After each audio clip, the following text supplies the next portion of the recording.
The ballroom shimmered with crystal chandeliers, gold-trimmed curtains, and champagne that flowed endlessly into fragile glasses. The air was thick with laughter, the clink of jewelry, and the faint notes of a string quartet. It was the kind of evening people would later describe as unforgettable, though for Alexander Steele it felt like every other event he had ever hosted, lavish, grand, and hollow. At 33, Alexander was everything the tabloids adored. Tall, impeccably groomed, and commanding with a presence that made men envious and women curious. His tailored tuxedo carried the subtle elegance of bespoke craftsmanship, and his eyes, grey with flecks of steel, seemed to see more than he ever spoke aloud. To the world, he was the embodiment of success, a man who had climbed to the summit of wealth and influence. Yet beneath the polished surface, a quiet emptiness lingered, an ache he could never seem to silence. At his side, as always, was Victoria Ashford.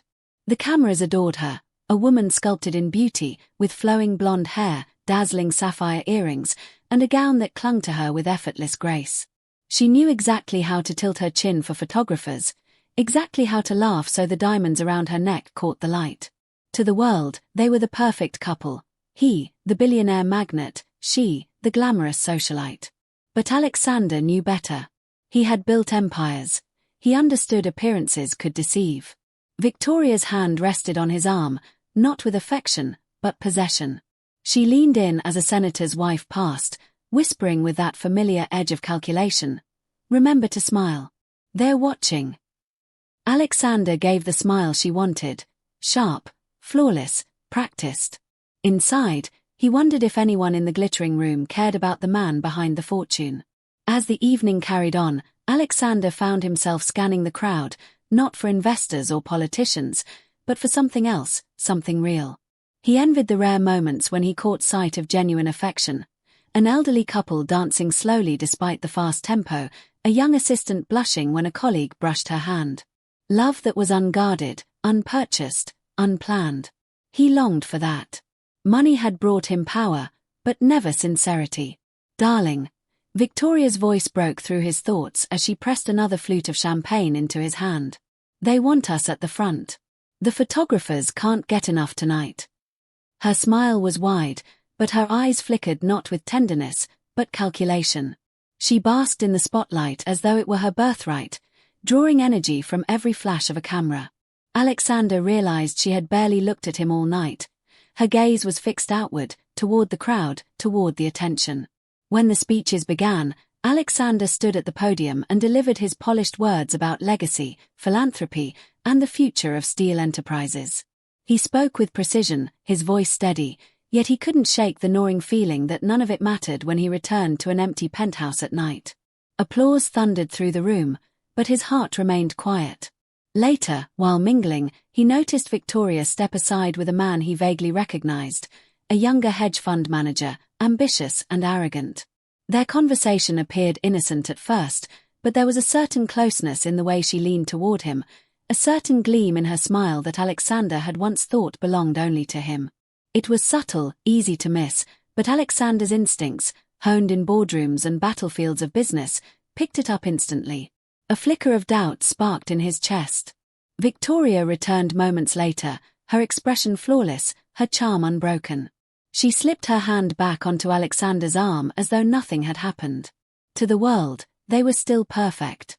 But Alexander, watching her out of the corner of his eye, felt the first crack in the glittering illusion of their love. And for the first time, he wondered if the emptiness he carried was not his burden alone, but a truth his heart had always known. The storm did not come suddenly, it brewed quietly, like a shadow growing in the corners of Alexander Steele's world. A week after the gala, his instincts, the same instincts that had guided him through ruthless negotiations and billion-dollar mergers, whispered that something was wrong. The flicker he had seen in Victoria's eyes, the way she had leaned toward that hedge fund manager, refused to leave his mind. One evening, restless and unwilling to ignore his unease, Alexander returned early to his penthouse. The city skyline glittered outside his windows, a sea of light stretching endlessly. Inside, silence filled the vast rooms, except for a faint murmur coming from the study. He moved quietly, his steps deliberate, and as he approached, the voices grew clearer. Just a little longer, Victoria's voice, smooth and confident, floated through the air. He trusts me completely. Once the merger closes, I'll have access to everything. You and I can disappear with more money than you ever dreamed of. The words struck him like a physical blow. For a moment, Alexander froze, unable to believe what he was hearing. He pushed the door open, and there she was, Victoria, perched on his leather chair, her manicured hand resting casually on the armrest as she spoke into her phone. Her laughter was low, intimate, not the laugh of a woman in love, but of one intoxicated by deceit. Victoria. His voice cut through the air, colder than the glass walls around them. She jerked, turning toward him, eyes wide before masking them with a practiced smile. Alexander, you're home early. Who are you talking to? His tone was calm, but beneath it raged a storm. She rose, smoothing the fabric of her silk robe, walking toward him as if she could charm her way out of the noose tightening around her. Darling, it's nothing. Business, just business. Business. His jaw clenched. Plotting to use me, to drain everything I've built, was that business too? Her composure cracked for an instant, then hardened. You're overreacting. You always dramatize everything. You have more money than you could spend in 10 lifetimes. What's wrong with sharing a little? Sharing. His voice rose, sharp and cutting. You were going to betray me. Sell me out. Did I ever mean anything to you? Victoria's silence was louder than words. She looked at him, not with regret, but irritation that she had been caught. Alexander, don't be naive. You're a billionaire. Everyone wants something from you. Did you really think I was different? The words slashed deeper than any blade. His chest tightened as the weight of her confession pressed down on him. All the nights he had wondered if her affection was real, all the moments he had silenced his doubts, it was all true. She had never loved him. She had loved his empire, his power, his name. You played me, he whispered, his voice trembling with a mix of fury and grief. I gave you trust, loyalty, everything. And you saw me as a bank account with a heartbeat. Victoria shrugged, her beauty suddenly hollow. That's the price of your world, Alexander. If you didn't want it, you shouldn't have been who you are. For a long moment, he stood still, the silence between them heavier than the city below. Then he spoke, each word deliberate, carved from the stone of his resolve.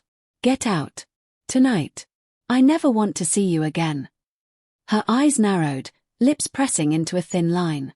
She gathered her things with a flourish of defiance, muttering about how he would regret this. The door closed behind her, leaving the penthouse achingly empty. Alexander sank into the chair where she had plotted against him. His heart pounded, but his eyes were dry, too wounded even for tears. He realized then that betrayal was worse than loneliness. Love, when false, was poison. As the city lights blinked beyond the glass, Alexander Steele made a silent vow. He would never allow himself to trust again. The headlines came swiftly, cruel and merciless. Billionaire bachelor back on the market. Victoria Ashford splits with Alexander Steele, inside their messy breakup. Sources claim betrayal behind closed doors. Though Alexander had silenced Victoria with legal agreements, the press needed no truth to feed the public. His name, his face, his heartbreak, everything became fodder for morning talk shows and gossip magazines. Cameras stalked him outside Steele Enterprises headquarters. Questions hurled like stones. Was she cheating? Did she use you? Are you broken? He had endured hostile takeovers, financial crashes, and competitors trying to ruin him, but this was different. This was personal. And no amount of control could protect his soul from exposure. By the second week, Alexander decided he'd had enough. One evening, after a particularly vicious article compared him to a fool blinded by beauty, he packed a single bag and instructed his driver to take him to his countryside estate. Nestled far from the skyscrapers and flashing cameras, the estate was a sprawling mansion surrounded by hills and silent woods. He had built it as a retreat years ago, but rarely used it. Now, it felt less like a luxury and more like a lifeline. Yet peace did not come easily. Nights stretched endlessly, his king-sized bed becoming a battlefield of thoughts. Insomnia clawed at him, dragging his mind through cycles of anger, betrayal, and self-blame. He replayed Victoria's words in his head, "Did you really think I was different?" And every time, it cut deeper. Some nights he paced through the dark halls of the estate, the marble floors echoing his footsteps, his reflection in the tall windows looking more like a ghost than a man. Other nights he poured himself a glass of whiskey, hoping its burn would drown the ache, only to find it made the silence heavier.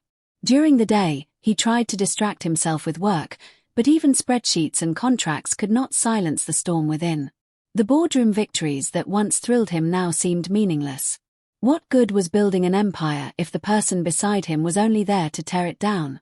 He wandered the gardens, walked the forest paths, stood for hours by the lake reflecting the grey of the sky. Nature offered him quiet, but not answers. His heart remained unsettled, as though waiting for something, or someone, he could not yet name.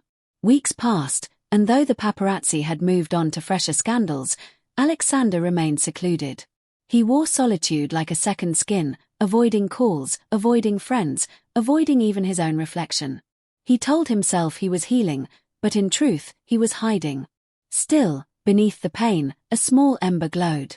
He could not extinguish the hope that somewhere beyond the wreckage of betrayal, there might exist something real. Something untainted by money, status, or deception. He did not know it yet, but that fragile ember would soon be fanned into flame. Because destiny was about to bring a stranger to his world, one who would challenge everything he thought he knew about love. The countryside road stretched quiet beneath the fading glow of dusk. Alexander had taken to driving alone lately, preferring the hum of the engine and the open road to the constant weight of staff and bodyguards. That evening, as he rounded a bend near the edge of his estate, his headlights caught sight of a car pulled over by the shoulder. Its hood was up, steam curling into the cool air. He slowed instinctively. A woman stood beside the vehicle, hands on her hips, clearly frustrated. She wore jeans and a simple blouse, her curls tied back, her skin glowing with the last blush of daylight. Even from a distance, Alexander noticed her composure. She wasn't panicked, just irritated, muttering something under her breath as though the car had personally offended her. Pulling over, Alexander stepped out. "Trouble?" he asked. She turned, her dark eyes meeting his with a sharpness that startled him. Most people recognized him instantly, their expressions shifting into admiration or calculation. This woman's gaze was steady, unflinching, almost dismissive. "Looks like it," she replied, gesturing toward the engine. "She overheated on me. Again. I knew I should have had her checked before the move." Alexander approached, peering under the hood though he hadn't personally fixed a car in years. "You just moved here." "Yesterday," she said, a wry smile tugging at her lips. "Welcome to the countryside, right? Where your car decides to give up on life at the worst possible time." He chuckled despite himself. "Do you want me to call someone?" "I already did. Tow truck's on the way." She wiped her hands on a rag, then extended one toward him. "Naomi Carter." The name settled in his chest with surprising warmth. He took her hand, her grip firm and confident. "Alexander Steele." Her brow furrowed slightly, then she nodded as though the name meant nothing. It was refreshing, almost unbelievable. For the first time in years, someone didn't immediately react to who he was. "Thanks for stopping, Alexander," Naomi said, leaning against her car. "Most people would have just driven by." He shrugged. "Would have been rude to leave you stranded." She tilted her head, studying him. "You don't strike me as the type who pulls over for strangers." The remark caught him off guard. She was right, of course, normally he wouldn't. Yet something about her presence, her ease, had drawn him in. He found himself wanting to prolong the moment, to hear more of her unfiltered honesty. Minutes stretched into conversation. She told him about moving from the city, about taking a teaching job at the local school. Her voice carried conviction, her words rooted in values of purpose and resilience rather than ambition or gain. Alexander listened, captivated, feeling an unfamiliar calm wash over him. When the tow truck arrived, Naomi thanked him again with that same unpretentious smile. As she climbed into the driver's seat of the truck, Alexander realized something extraordinary. For the first time in months, his mind wasn't on betrayal or bitterness. It was on her. The following week, Alexander found himself thinking about Naomi more often than he expected. Her voice lingered in his memory, the way she spoke without flattery or fear. Most people in his orbit carefully measured their words, angling for favor or advantage.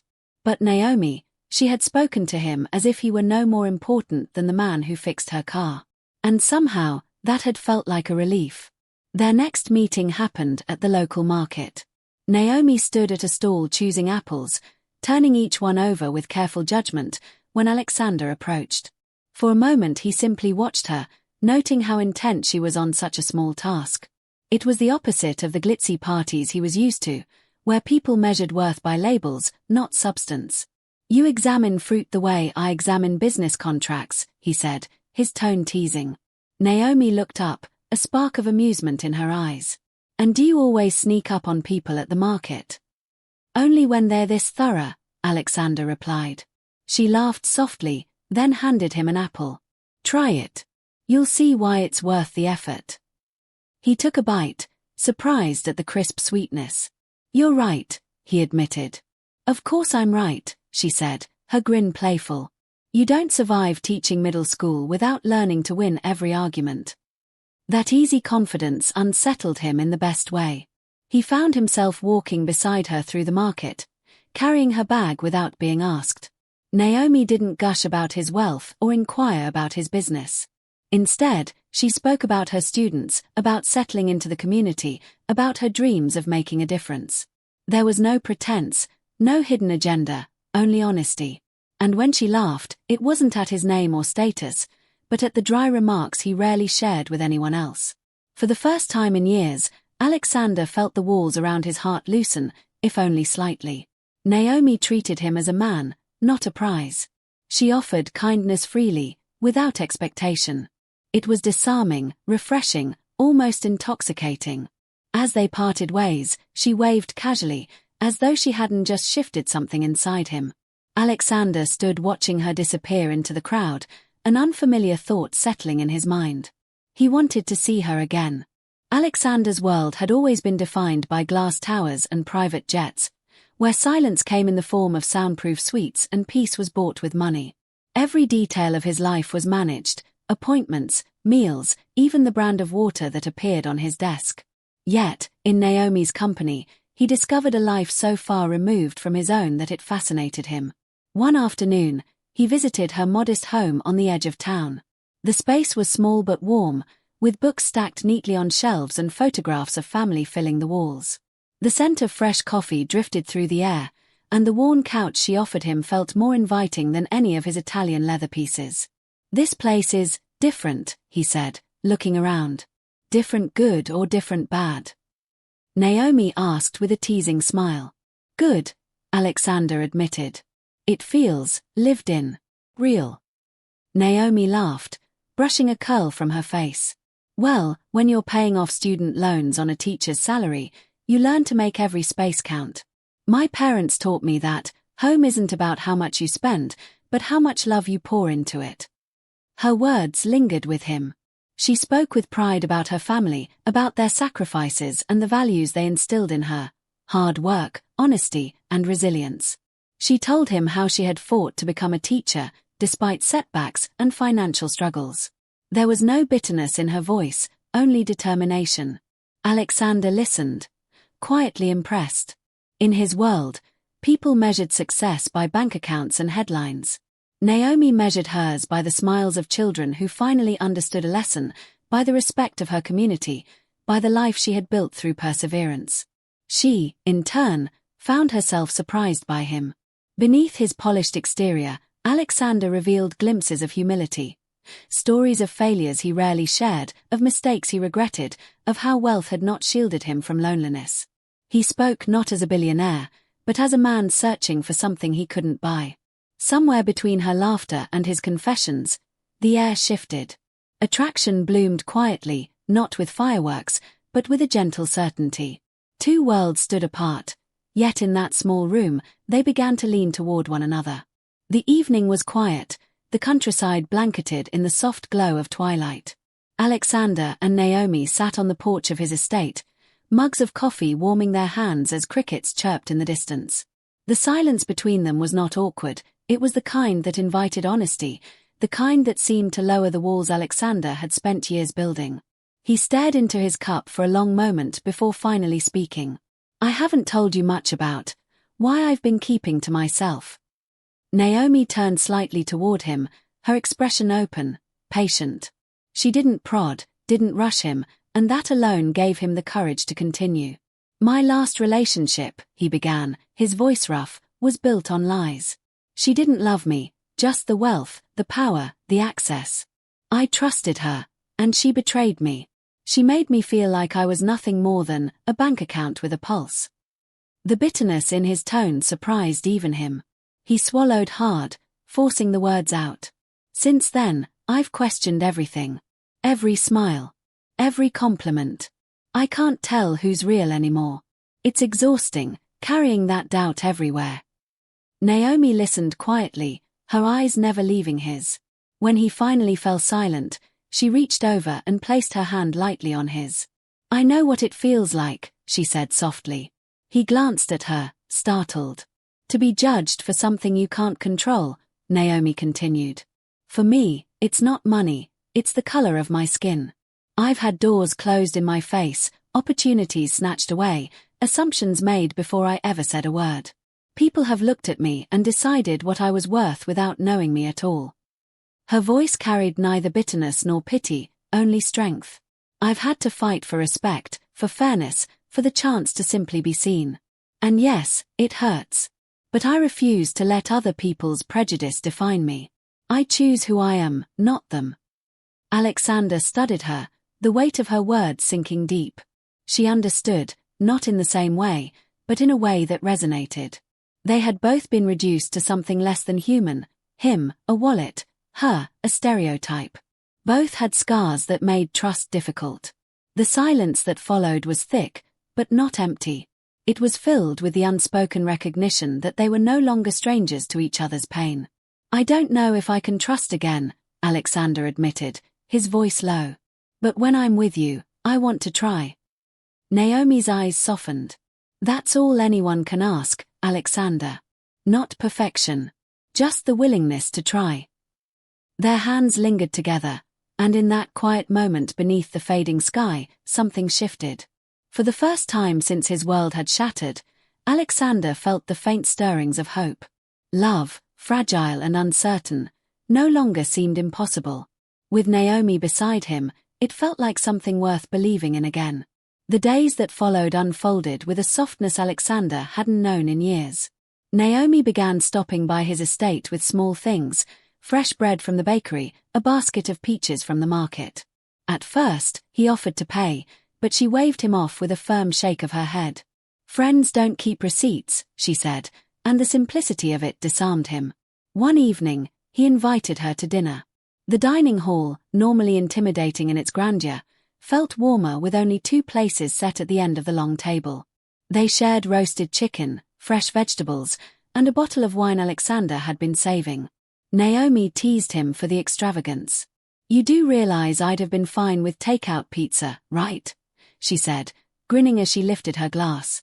"Pizza doesn't go with this wine," he countered, and she laughed, a sound so unguarded it echoed through the room like music. Conversation flowed easily. Naomi spoke about her students, how one had finally mastered long division, how another had written a poem that nearly made her cry. Alexander listened with genuine interest, realizing he was more captivated by her passion for teaching than he had ever been by Victoria's talk of parties and designers. When she asked about his business, Alexander found himself speaking honestly, not with the polished lines he used for interviews, but with sincerity. He told her about his first failed venture, about the long nights of doubt, about how victory often felt lonelier than defeat. She listened without judgment, her gaze steady, as though she saw not the billionaire but the man behind the fortune. As the night deepened, the air between them grew charged. They moved to the terrace, where lanterns flickered in the breeze and the stars stretched endless above. Standing close, Naomi leaned on the railing, her shoulder brushing his. Alexander turned slightly, drawn by the curve of her smile, the warmth in her eyes. For a heartbeat, the world stilled. His gaze fell to her lips, hers lifted to meet his. The distance between them shrank, an almost kiss, heavy with unspoken longing. Naomi stepped back, her breath unsteady. "I should go," she whispered, though her eyes lingered on his a moment longer. And as she walked away, Alexander felt alive in a way he never had with Victoria. Alive with the dangerous, beautiful possibility of love. Peace, it seemed, was never meant to last. It began with a phone call, a number Alexander hadn't seen in weeks. He didn't answer, but the voicemail came anyway, Victoria's voice dripping with practiced sweetness. "Alexander, darling, I miss you. We both know you can't replace what we had. Let's talk." He deleted it without hesitation, but soon she appeared in person, waiting outside Steel Enterprises with a bouquet of white roses and crocodile tears for the cameras. "I just want to apologize," she announced to reporters, clutching her pearls as if heartbreak had humbled her. The tabloids devoured the scene. Within hours, headlines screamed, "Victoria wants Steel back. Billionaire's mystery woman faces competition." That mystery woman, of course, was Naomi. The press had begun circling weeks earlier, snapping photographs of them at the market or walking the forest trails.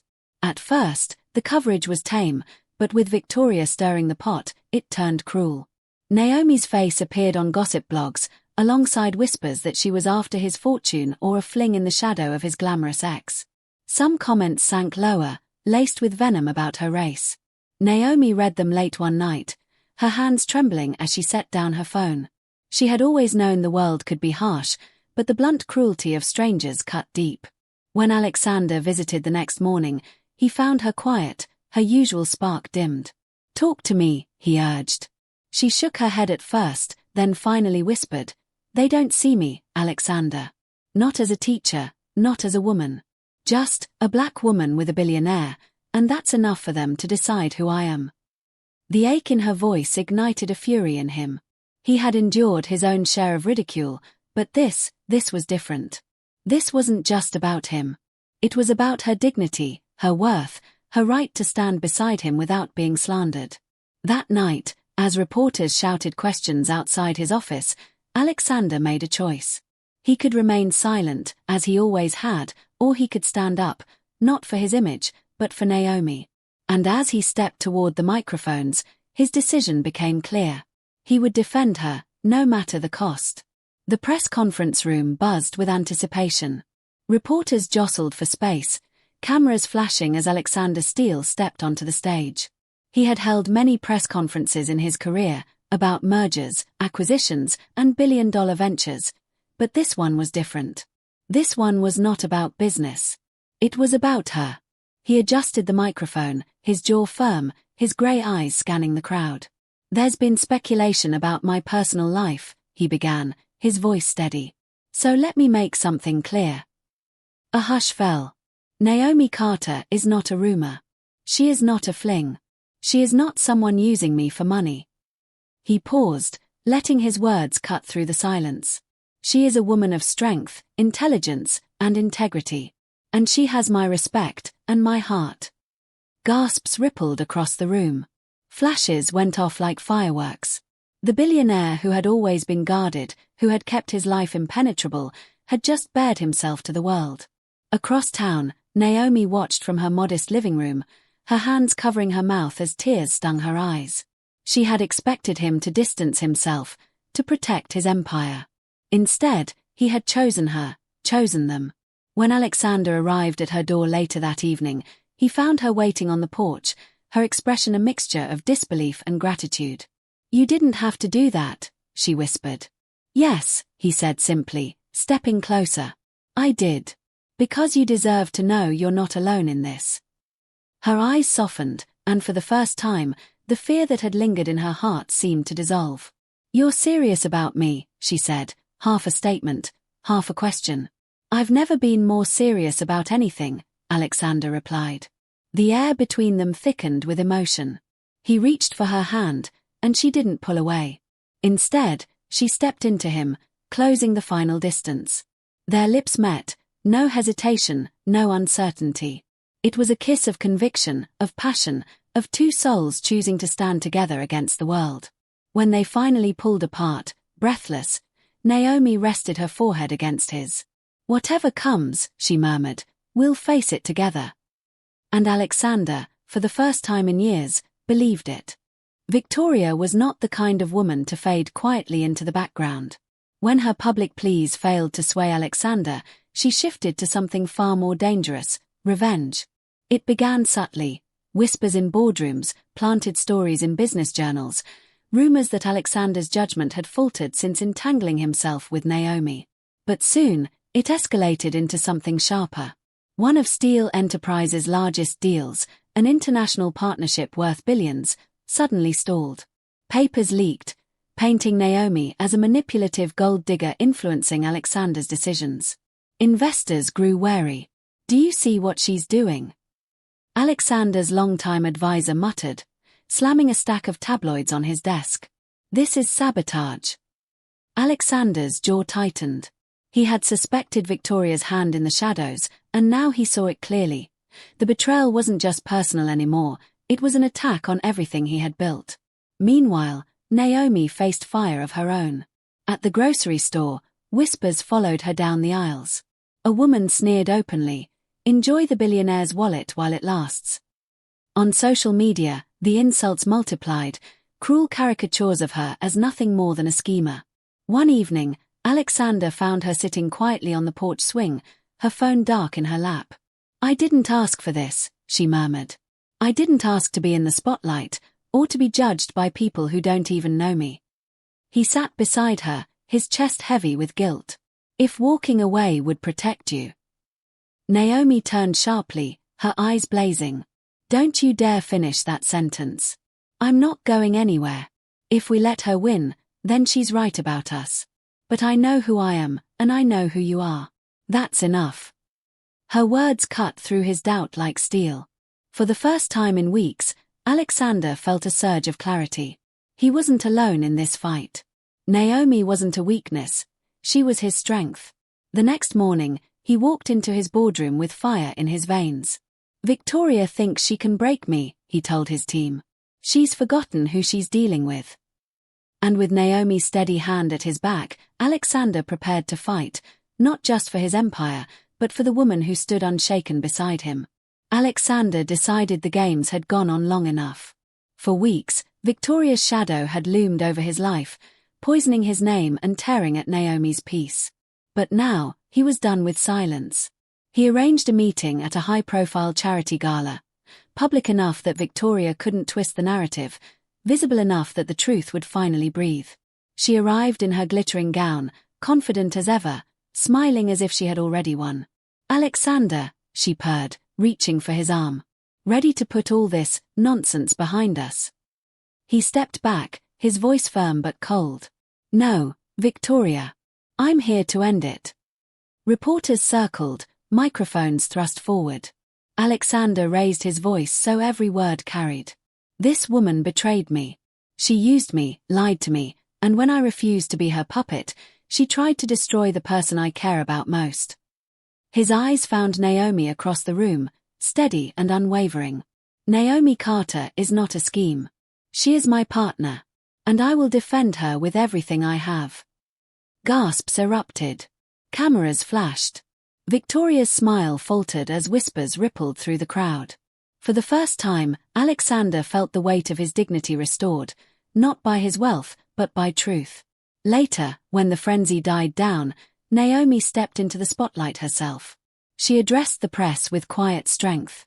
"I'm not intimidated by gossip or by the fact that Alexander is a billionaire. I don't want his money. I don't need his fame.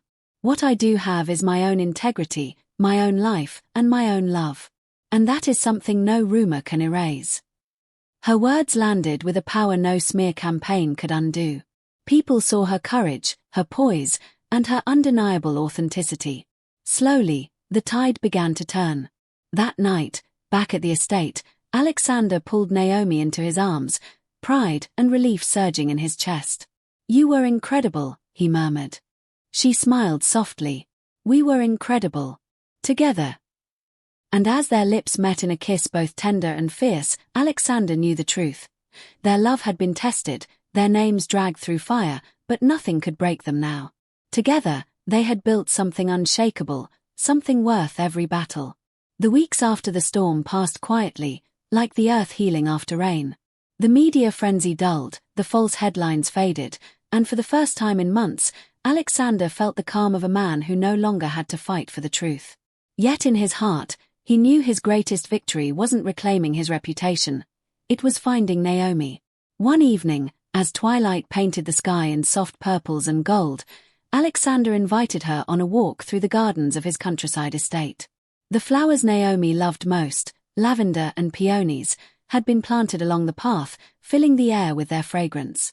They walked in silence for a while, their hands brushing occasionally, their steps in unspoken rhythm.